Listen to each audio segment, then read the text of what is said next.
Ireland, a small island nation near Great Britain, has a troubled past. The island is split into two parts: the Republic of Ireland, a separate country, and Northern Ireland, which is part of the United Kingdom. This division isn't natural. It's the result of hundreds of years of political and religious fighting. To understand why Northern Ireland isn't part of the Republic, we need to look back in time. Ireland was ruled by Britain for a long time. In the 1800s, Irish people wanted to govern themselves. They asked for home rule, which meant they could control some things but still be part of the UK.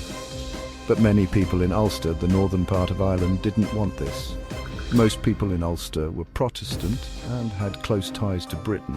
They were worried about being controlled by the Catholics in the south, so they fought against home rule.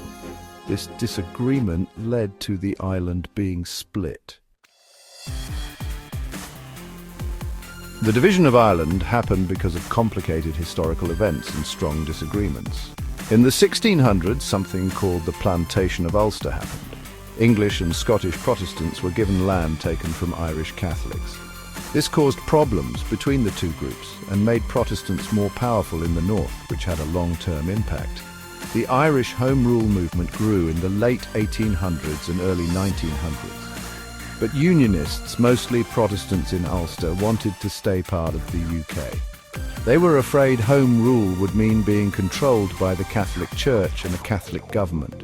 Both sides formed armed groups, and Ireland almost had a civil war.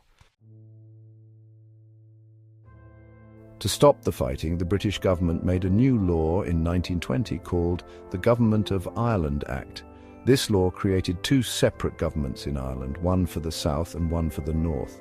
The south didn't like this, but the north accepted it because they didn't want to be controlled by the Catholic majority. This law officially split Ireland, creating Northern Ireland. It had 6 counties where most people were Protestant. The other 26 counties became the Irish Free State in 1922, a separate country from Britain. But this division didn't stop the problems. Instead, it created a border that caused more conflict for many years. Splitting Ireland didn't fix the historical and religious problems, it made them worse. In Northern Ireland, the Protestant majority and Unionist government treated the Catholic minority unfairly, causing social and economic problems. This unfair treatment made Catholics angry, and in the late 1960s, a period of violence called the Troubles began. Catholics who wanted to be part of Ireland and Protestants who wanted to stay part of the UK fought each other for almost 30 years. Thousands of people died in bombings, shootings and riots.